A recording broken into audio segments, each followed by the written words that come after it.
সুপ্রভাত বন্ধুরা, আজ 31 মে শনিবার। শুরু করছি চিন্তনের মুখ্য বার্তা। প্রথমেই আসছি আজকের আন্তর্জাতিক খবরে। রাষ্ট্রসংঘের বিশ্ব খাদ্য কর্মসূচি সংস্থা জানিয়েছে দলে দলে ক্ষুধার্ত মানুষ মধ্য গাজার একটি খাদ্য গুদামে ঢুকে পড়েছে। এই ঘটনায় 2 জন নিহত এবং বেশ কয়েকজন আহত হয়েছে বলে প্রাথমিকভাবে জানা গেছে। বার্তা সংস্থায় এএফপির ভিডিও ফুটেজে দেখা গেছে দেইর আল বালাহ শহরে আল গাফারি গুদামে ক্ষুধার্ত লোকজন ঢুকে খাদ্যের বস্তা ও ময়দার প্যাকেট নিয়ে যাচ্ছেন। সেই সময় গুলির শব্দ শোনা যায়। গুলি কোথা থেকে এসেছে তা তখন স্পষ্ট বোঝা যাচ্ছিল না। সম্প্রতি 3 মাস ধরে চলা ইসরায়েলি হামলা এবং অবরোধের জেরে মানুষ না খেতে পেয়ে মরিয়া হয়ে আত্মঘাতী এই কাজ করেছে বলে মনে করা হচ্ছে। বিভিন্ন দেশ থেকে আমদানি করা পণ্যের ওপর আমেরিকার প্রেসিডেন্ট ডোনাল্ড ট্রাম্পের আরোপ করা শুল্ক স্থগিত করে দিল মার্কিন আদালত। বুধবার নিউ ইয়র্কে আন্তর্জাতিক বাণিজ্য আদালত এক আদেশে এমন সিদ্ধান্তের কথা জানিয়েছেন। আদেশে বলা হয়েছে বিভিন্ন দেশের ওপর পাল্টা শুল্ক আরোপ করে নিজের ক্ষমতার সীমা অতিক্রম করেছেন ট্রাম্প। আদালতে করা 2টি মামলার পরিপ্রেক্ষিতে এই আদেশ দিয়েছে আদালত বলে জানা গেছে। সুদানের রাজধানী খার্তুমে কলেরার প্রাদুর্ভাবে গত 2 দিনে 70 জনের মৃত্যু হয়েছে বলে স্বাস্থ্য কর্মকর্তারা জানিয়েছেন। দ্রুত ছড়িয়ে পড়া এই মহামারীর সঙ্গে লড়াই করছেন খার্তুমের বাসিন্দারা। সেখানে পরিবারগুলো একের পর এক ভেঙে পড়েছে। এই খবর দিয়েছে সংবাদ সংস্থা এএফপি। এর আগে দেশটিতে ড্রোন হামলার জন্য আধা সামরিক বাহিনী র্যাপিড সাপোর্ট ফোর্সকে দায়ী করে রাজধানী জুড়ে জল ও বিদ্যুৎ সরবরাহ বন্ধ করে দেওয়ার কয়েক সপ্তাহ পরে এই মহামারী পরিস্থিতি শুরু হলো। বাংলাদেশের সামগ্রিক অরাজক পরিস্থিতি নিয়ে উদ্বেগ প্রকাশ করে বিবৃতি দিল বাংলাদেশের বাম ও গণতান্ত্রিক জোট। জাতীয় সংসদের নির্বাচন নিয়ে গড়িমসি করছে ইউনূস সরকার। বিএনপির মতকেই বিবৃতিতে সমর্থন করল বামপন্থী দলগুলো। ধূমপায়ীদের প্রতি কড়া পদক্ষেপ নিতে চলেছে ফ্রান্স সরকার। আগামী 1 জুলাই থেকে কার্যকর হবে নতুন বিধিনিষেধ। সমুদ্র সৈকত, পার্ক ও উন্মুক্ত উদ্যান, স্কুলের বাইরের এলাকা, বাস স্টপ এবং স্টেডিয়াম চত্বর কঠোরভাবে ধূমপান নিষিদ্ধ এলাকায় পরিণত করা হবে। অপারেশন সিন্দুরের সময় পাকিস্তানকে সমর্থন করেছিল মুসলিম রাষ্ট্র আজারবাইজান। সেই আজারবাইজানের শত্রু দেশগুলোকে দেদার অস্ত্র দিচ্ছে এখন ভারত।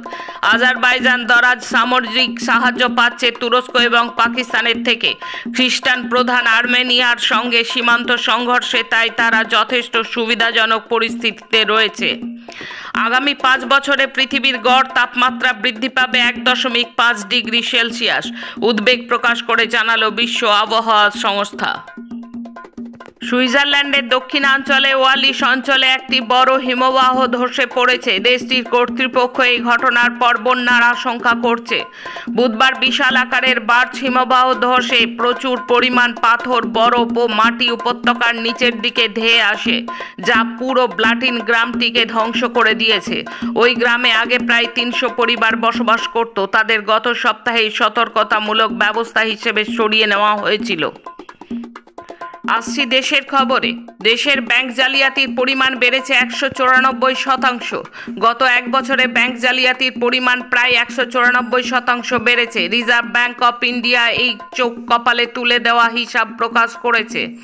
আরবিআইয়ের হিসাব, গত আর্থিক বছরে ব্যাংক প্রতারণা হয়েছিল 12,230 কোটি টাকা। আর 2025 সালে মার্চ মাস পর্যন্ত শেষ হওয়া আর্থিক বছরে তার পরিমাণ 3 গুণ বেড়ে হয়েছে 36,014 কোটি টাকা। বেসরকারি ব্যাংকগুলিতে মোট জালিয়াতি সিংহভাগই ডিজিটাল পেমেন্ট সংক্রান্ত জালিয়াতি, অর্থাৎ ডিজিটাল লেনদেন নিশ্চিদ্র ত্রুটিহীন করা গেছে বলে বেসরকারি ব্যাংকের মালিকরা ও সরকার দাবি করে যে প্রচার করে তা অসার প্রমাণিত হলো রিজার্ভ ব্যাংকের দেওয়া এই তথ্যে। পাঞ্জাবের বাজি তৈরির কারখানায় ভয়াবহ বিস্ফোরণ, মৃত্যু 5 জনের। আগুনে ঝলসে গেছেন 27 জন। আহতদের ভাতিন্দায় এইমস হাসপাতালে ভর্তি করা হয়েছে। হরিয়ানার বর্ডারে মুক্তসারি সাহেব এলাকায় ওই দোতলা বাজি কারখানার পুরোটাই পুড়ে ছাই হয়ে গিয়েছে।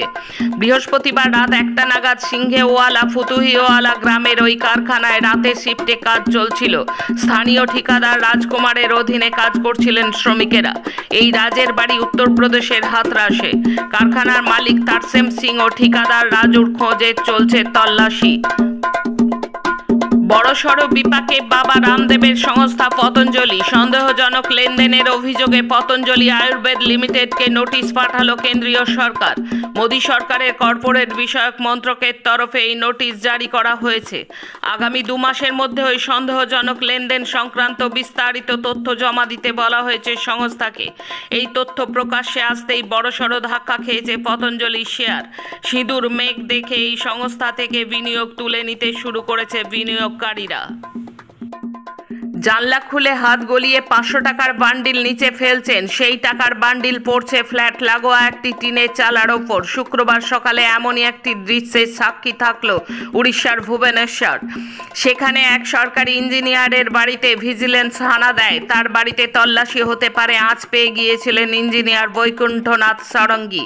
ভিজিলেন্স দপ্তরের আধিকারিকরা ফ্ল্যাটে পৌঁছতেই ঘরের মধ্যে থরে থরে সাজিয়ে রাখা 500, 200 এবং 100 টাকার বান্ডিল জানলা দিয়ে হাত গলিয়ে নিচে ফেলতে থাকেন বৈকুণ্ঠনাথকে গ্রেপ্তার করা হয়েছে এবং সমস্ত টাকা বাজেয়াপ্ত করা হয়েছে।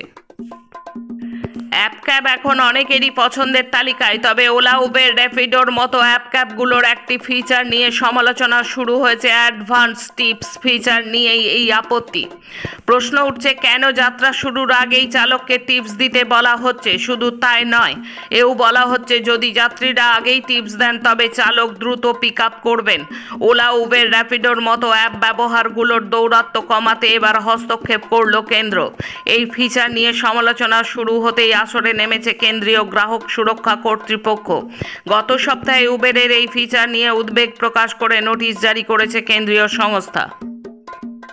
এখন রাজ্যের খবর, স্মার্ট মিটার আর লাগাতে দেব না, ইতিমধ্যে যা লাগানো হয়েছে তা খুলে নিতে হবে। বিদ্যুৎ গ্রাহকদের অনুমতি বিনা কোথাও স্মার্ট মিটার লাগানো যাবে না, এটা গ্রাহকদের আইনগত অধিকার। এই দাবিতে শুক্রবার সিআইটিইউ কর্মীরা বারাসাত চাপাটালির মোড়ে বিদ্যুৎ দপ্তরের ডিভিশনাল ম্যানেজারের কাছে ডেপুটেশন দিতে গেলে পুলিশ গেটের সামনে বাধা দেয়। কিন্তু নাছোড় কর্মীরা অফিসের ভেতরে ঢুকবেই অবশেষে পুলিশ মারমুখী হয়ে গেলে পুলিশের সঙ্গে ধস্তাধস্তি হয়। অবশেষে 4 সদস্যের প্রতিনিধি দল ডিভিশনাল ম্যানেজারের কাছে ডেপুটেশন জমা দেন। এদিন সিআইটিইউ উত্তর 24 পরগনা জেলা কমিটির উদ্যোগে জেলার বিভিন্ন প্রান্ত থেকে কর্মীরা বিদ্যুৎ দপ্তরের সামনে উপস্থিত হন। আবার সেই নদিয়ার রানাঘাটের হাঁসখালি, আবার জন্মদিনের পার্টিতে ডেকে নিয়ে গিয়ে নাবালিকাকে গণধর্ষণের অভিযোগ উঠল।